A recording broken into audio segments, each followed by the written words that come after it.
در تقویم امروز سنه 26 نوامبر می باشد. روز جهانی کفشدوزان اعلام گردیده است. ما نیز تصمیم گرفتیم یک روز مهنتی کفشدوزان بازار پنجشنبه را تجربه کرده بینیم.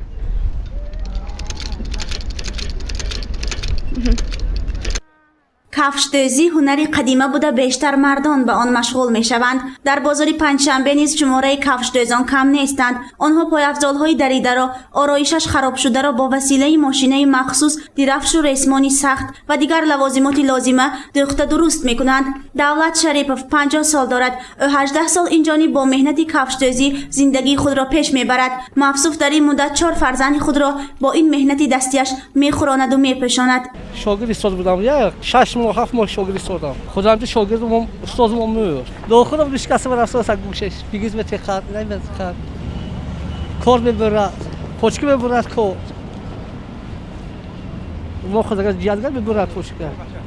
هر کسب و هنر سختی و مشکلاتی خود را دارد. دستان کفشدوزان باشد پر از کفیدگی و آثار زخمی سوزن بود که آن نتیجه مهنت حلال و صبر و تحمل پذیری آنها را نشان میداد. اما مشکلات اساسی آنها نبودن دکان یا مکانی معین می باشد تا که آنها در فصل زمستان یک نقطه گرمی کاری خود را داشته باشند و هنرشان را پیش برند.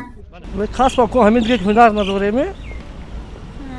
دیگه مثلا وی خونه کسب کنتر روز زمستان شرایطی خیلی شتن خیلی کوشش بشته مشکل تر هم من حوض خودم من پتینگ من جوری ما کبرم نمازی من این برای خالق نازده همین جوی کشاب میشن ولو هم مهندی میکش حلال نون یوم میخواد دیگه بیچاره خنوق دیگه سر آوشته خنوق کاملا بیچاره یا بدون یا خنوق شمال با من چگونه که دیده ایستاده مهنت کفشدوزان مهنتی حلال می باشد و آن عذاب‌های مشقتی خود را نیز دارد.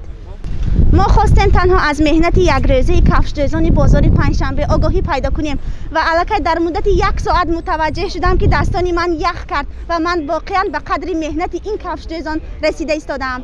آیت الله قوتوف 20 ساله در کورس سیمی دانشگاه دولتی خوجند به نام اکادمیک باباجان غفورов تحصیل می کند. موصوف از ناحیه 5 ولایت ختلان می باشد. نام برده نیز هنری کفشدوزی دارد و از مشقت کسب کفشدوزان آگاه است. من با صدق دل با شوق من این را یاد گرفتگی هستم. خیلی از آنها می‌نداری میکنم. این سال با یاد گرفتم. اونقدر آسان قین هم نیست این را یاد گرفتن. اما صبر در کار است که سال وای را کار کرده یکم پول یافتن. من خیلی کار کردم در وقتی مکتبی هم.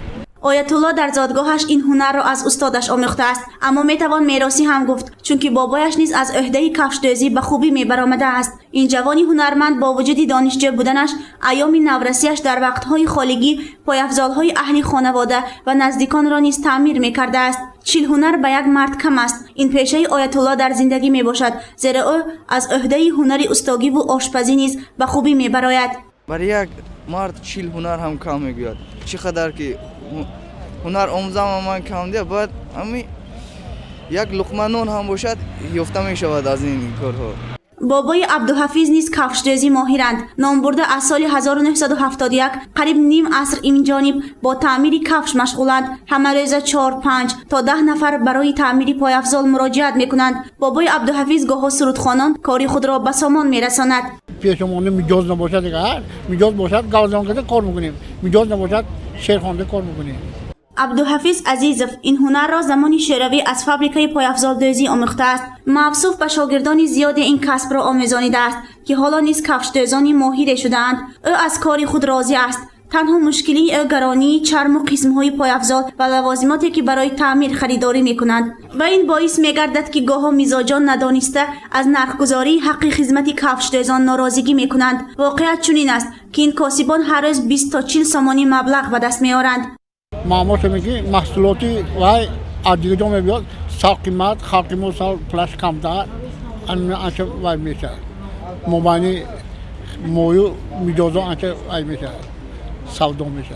عبدالحفیظ عزیزوف میگوید که این کسب به هر یک جوان مرد فایده خود را میرساند زیرا حداقل پایافزال‌های خراب شده اعضایان خانه را تعمیر میکند. اگر همینم یاد گیرند اگر انی اهل اولشونه وای میکنن تعمیر میکنن وقتی به وقت می‌دارد اگر تعمیر جان نقض دیخته. هنر کفشدوزی با ارزش است زیرا پایافزال‌های دریده را تعمیر می‌کند و آن دوباره قابل استفاده می‌شود. تنها مشکلاتی که خودمان شاهد شدیم این در فصل سرما با دستان خنک زده کار کردن آنها بود، چون که اگر دکان یا یگان مغازه تعمیر پایافزال می‌بود در زمستان گرم و در تابستان در جای سلقین کاری خود را بدون مشقت ادامه می‌دادند. گزارش سومن حمیدی و نسیم رحیمов برای برنامه اطلاعاتی خبر.